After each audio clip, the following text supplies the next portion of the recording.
I'm going to go ahead with the meeting beginning ritual. 起立，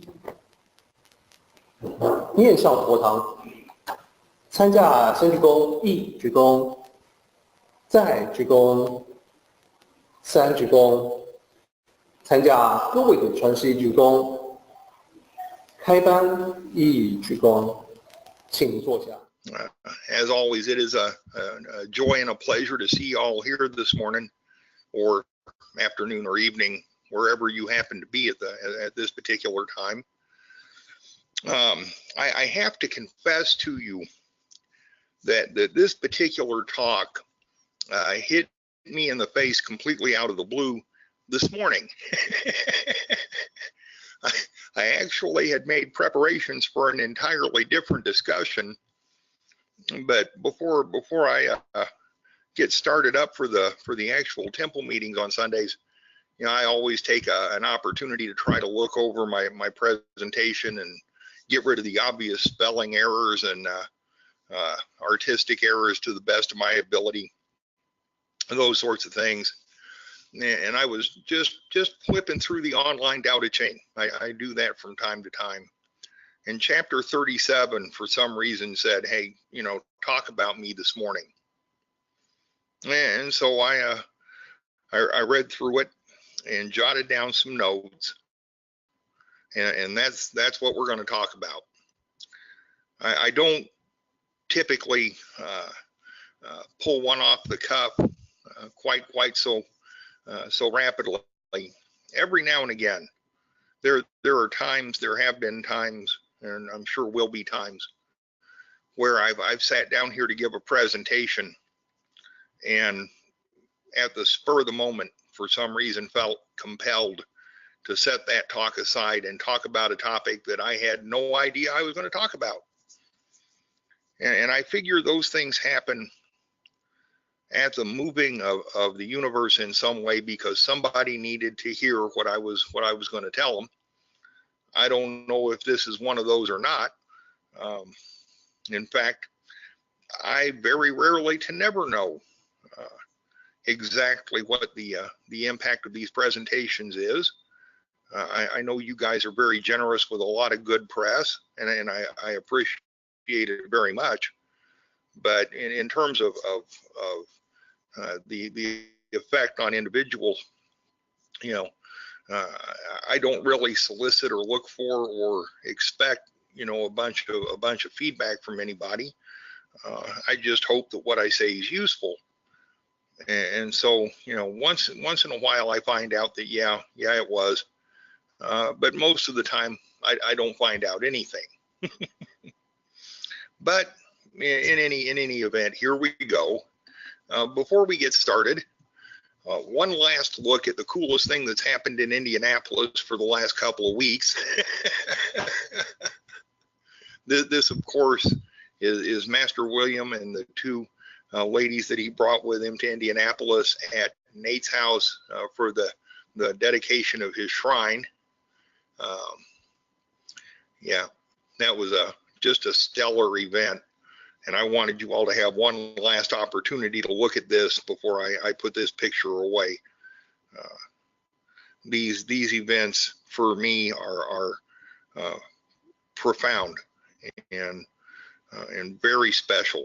And Nate took this very seriously, and I think he's going to make a great Tianzi. I think he's going to do great things, and I'm really proud of him and very thankful to Master William and the ladies who came up here with him for all of their hard work and for making this special. So, okay. Thank you again. Chapter 37 of the Dao De Jing says that the Tao is constant in non-action, yet there is nothing it does not do. If the sovereign can hold on to this, all things shall transform themselves. Transformed yet wishing to achieve, I shall restrain them with the simplicity of the nameless. The simplicity of the nameless they shall be without desire.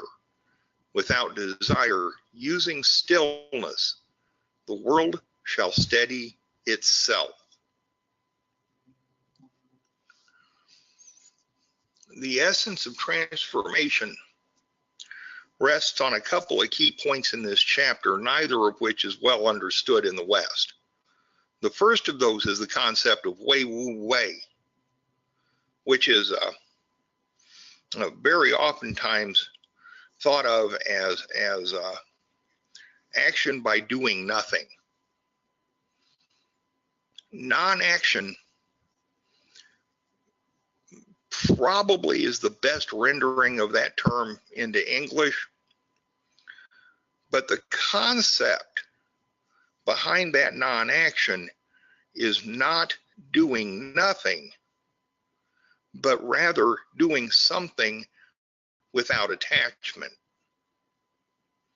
In the case of the Tao itself, that non-action is much more literal.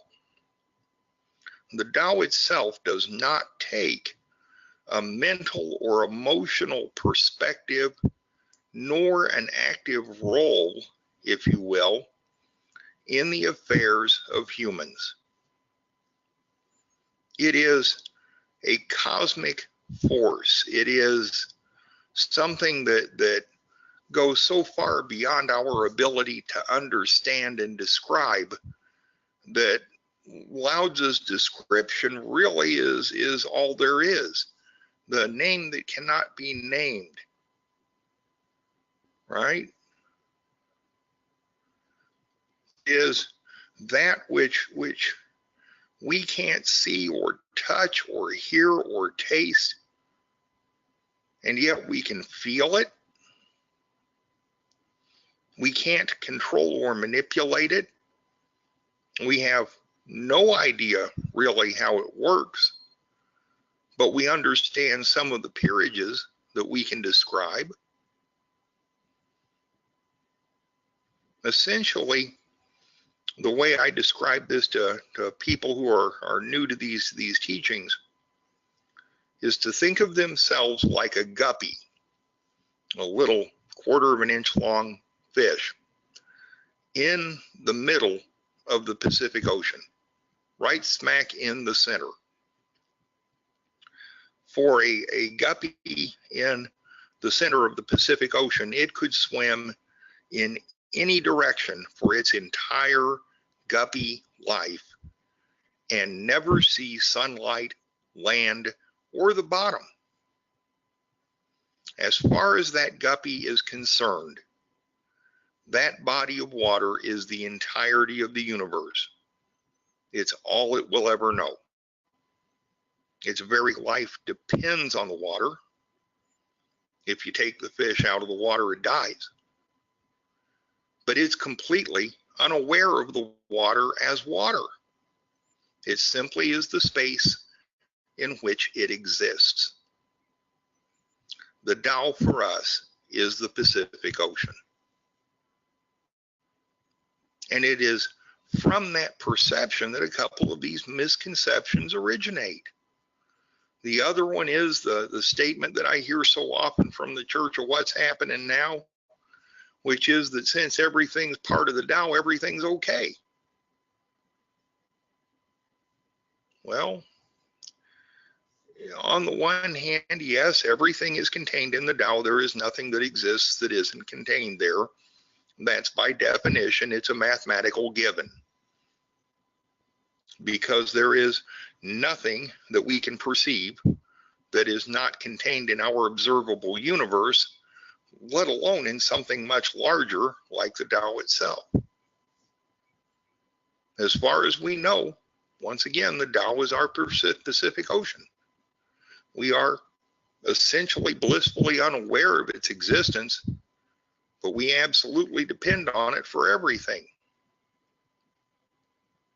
However, the fact that everything is contained in the Tao does not make everything okay. Wei wu wei is the other one.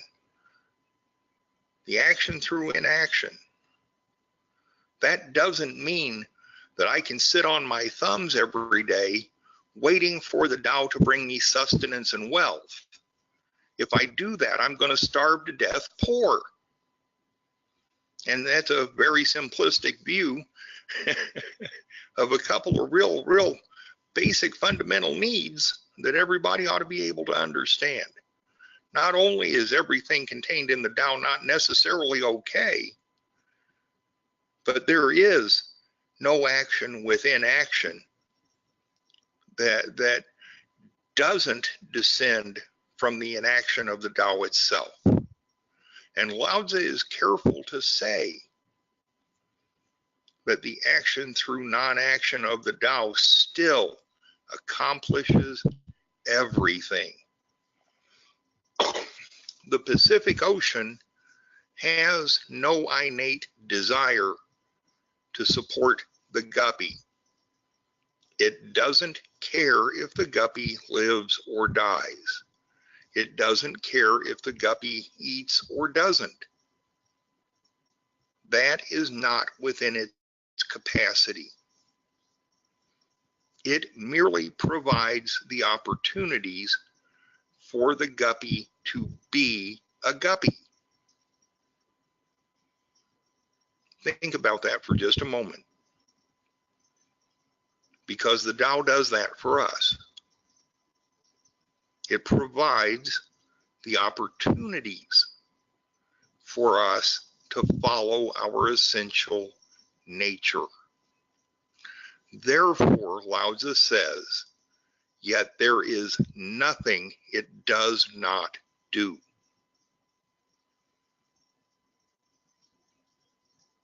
That's how it's possible for Wei Wu Wei to really work. And what that means to us is not complete inertia.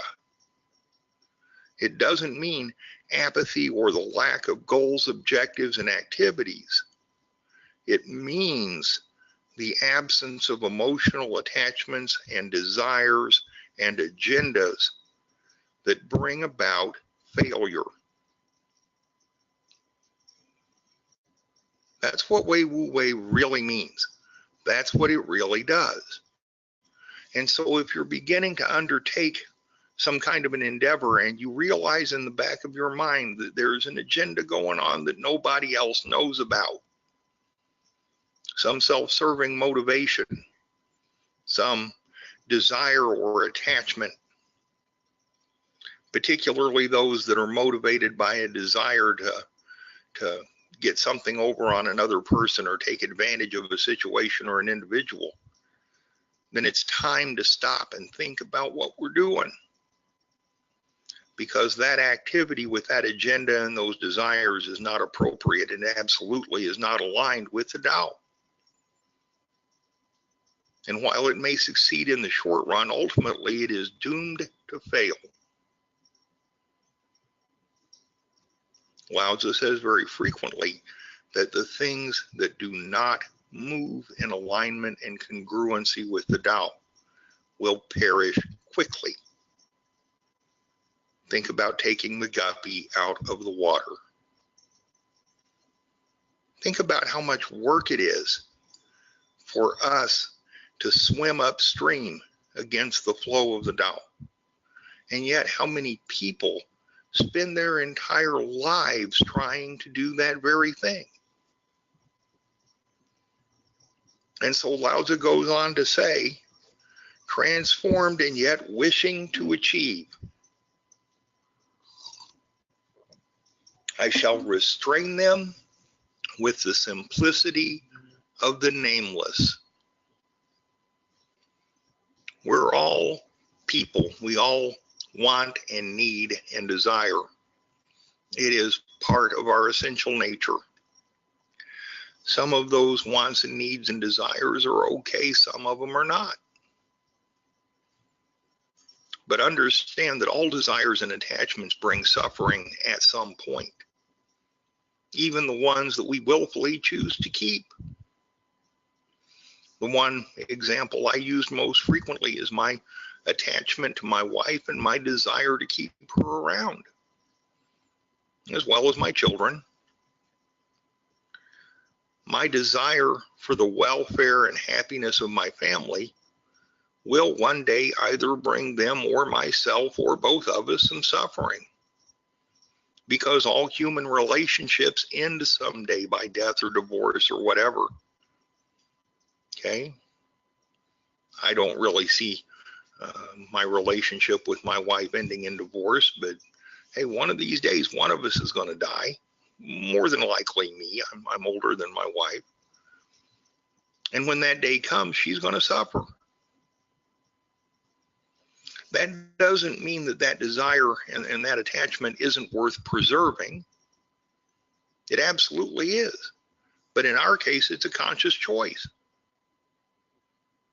Knowing that one day it's going to bring suffering. How terrible it is in a life to live a life of desires and attachments that we would be completely unaware of, driven by an emotional need that we neither control nor direct. Think of all the suffering involved there. And so Lao Tzu says, I shall restrain them with the simplicity of the nameless. And to clarify that, he says, without desire, using the stillness, the world will steady itself.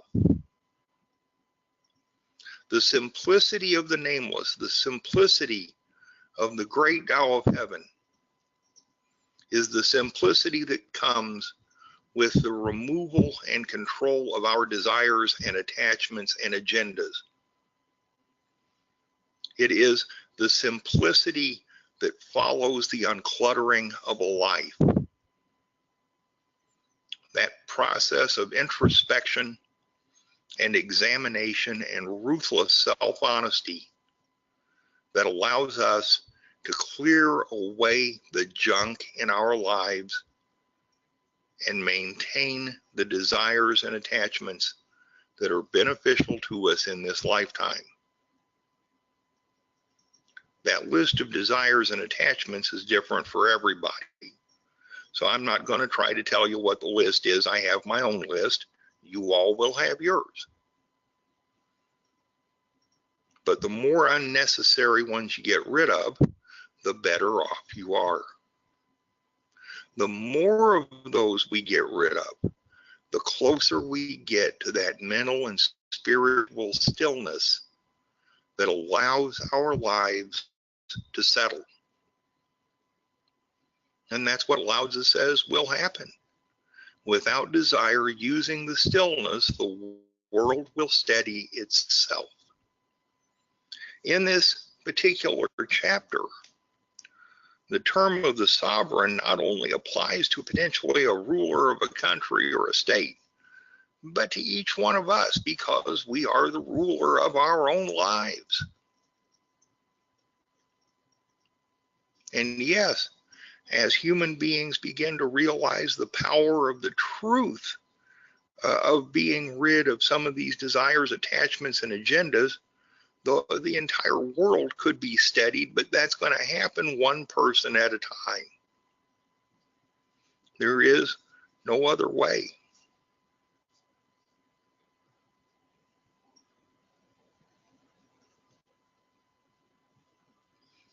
And so we take Lao Tzu's advice and utilize the simplicity of the great nameless Tao to begin to mitigate our desires and increase our tranquility, our peace, our calm, our stillness, so that our lives can become settled and steady and well-rooted and centered, and so that our desires and attachments can be maintained appropriately, and we can be successful in what it is that we do.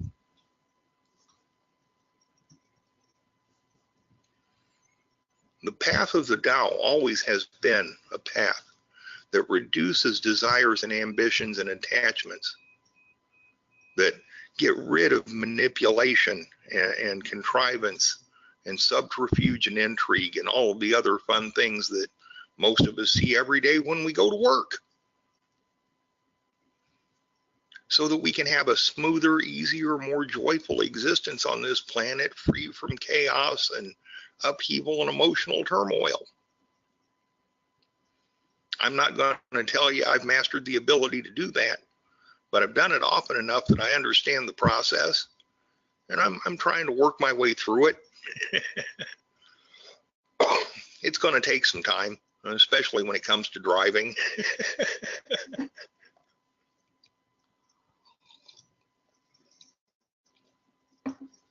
But once we're able to get our heads around reducing the desires and ambitions and attachments, then we find that stillness, that tranquility, that peacefulness in our lives that lead to that more joyful, smoother, and easier existence. Wei Wu Wei isn't just a set of words that we all don't understand very well. It's also a method to lessen those emotional attachments and to get rid of actions with agendas. Anytime we're acting in that way, we are probably involved in something that ultimately is going to bring us suffering. And so it's worth examining ourselves and refining ourselves to the point where we don't do things that have an agenda attached to them.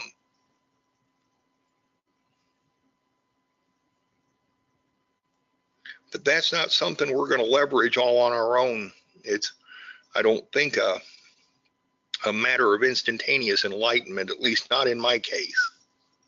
You know, we got to allow that process to work. I think it's very much a trial and error sort of thing. At least it has been in my case, as has learning the other teachings. I've managed to fall over about everything a person can fall over and walk into everything a person can walk into learning some of this stuff.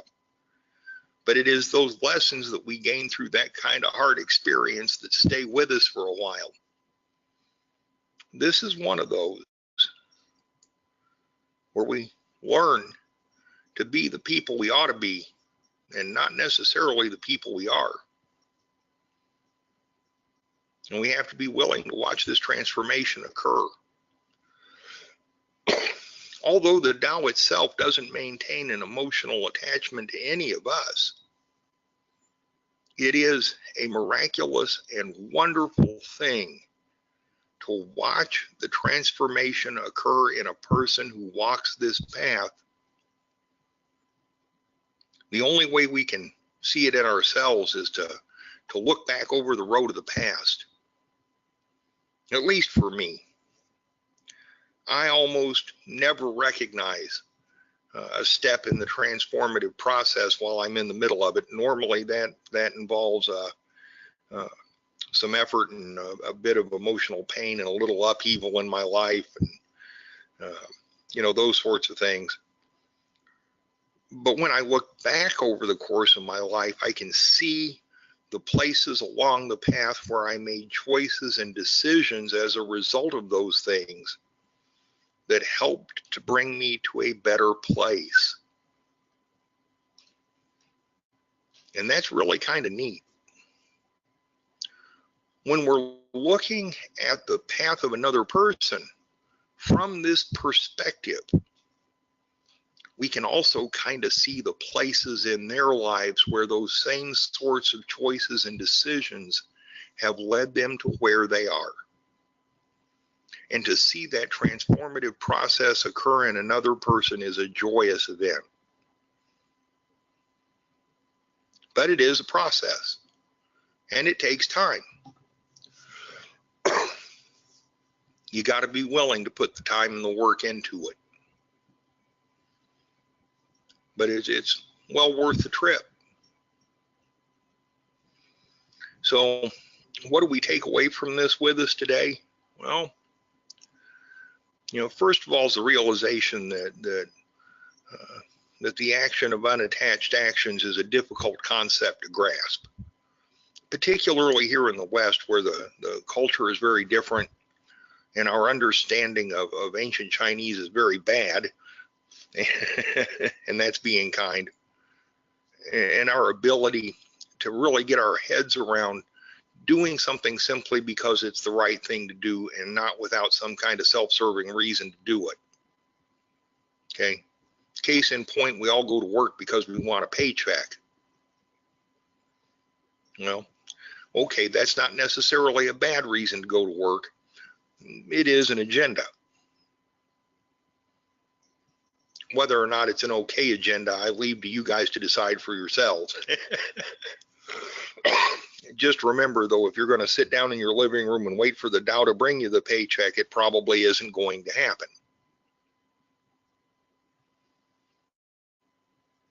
But one thing that might be helpful is to try to visualize, if you can, the Tao itself. Visualize yourself as the guppy at the center of the Pacific Ocean.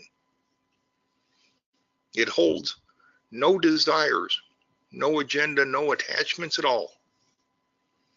And yet it accomplishes everything. And in so doing, provides us with the opportunity to accomplish what we need to accomplish as well.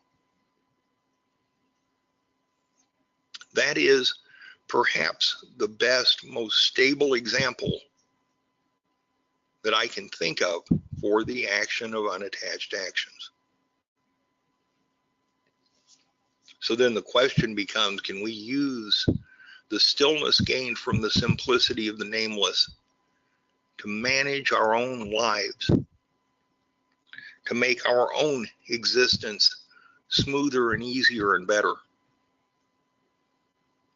It's a point worth contemplating, a topic definitely worth doing.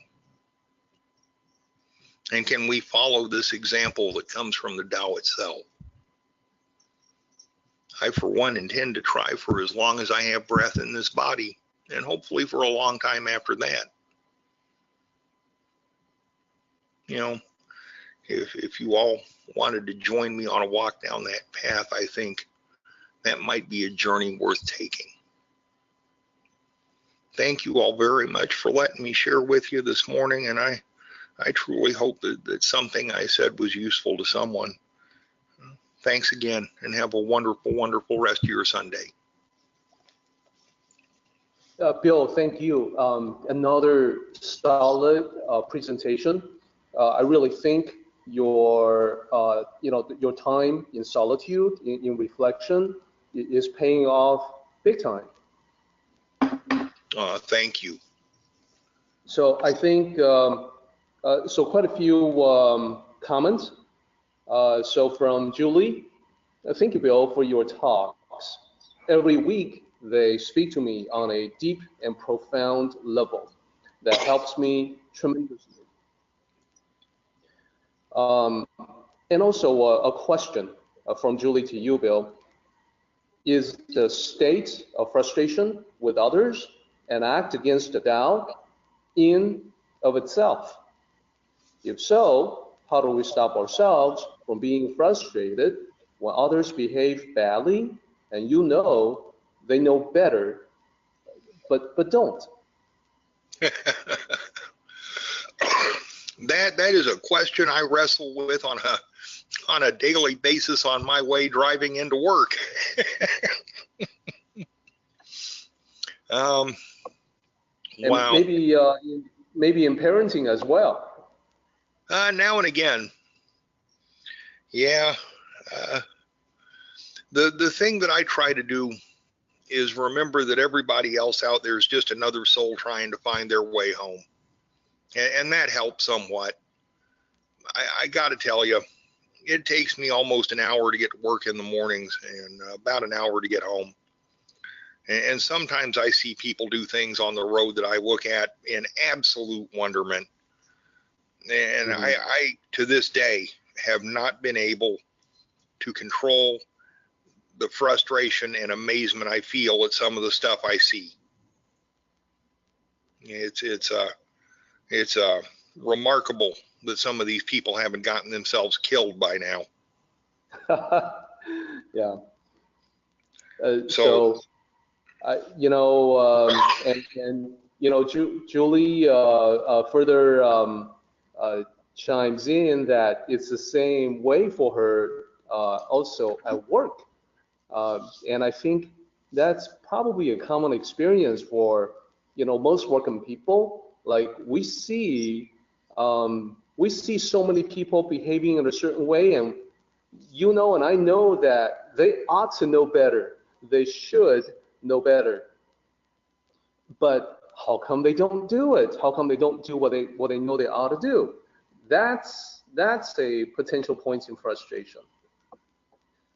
So when I examine that same mental state, that same emotional state in myself, I find a very clear connection between anger and the word should or ought to.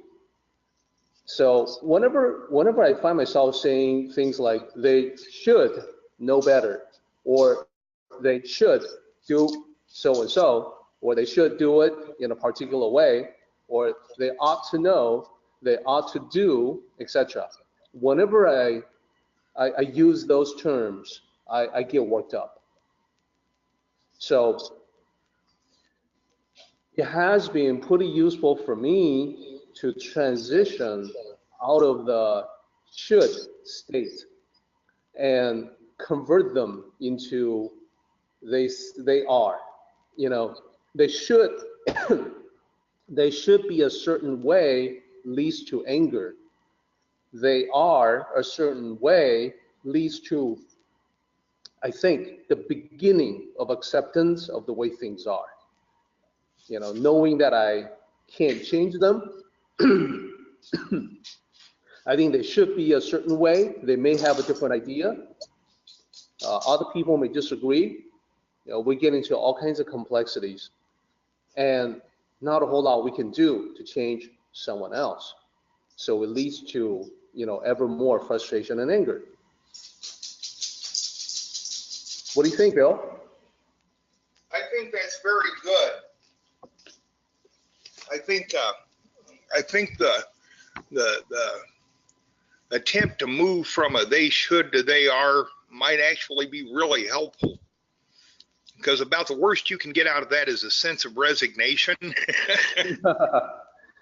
Now, you know, of course, you know, as a parent, Bill, you know that when you look at your kids, you have a duty to teach them right from wrong.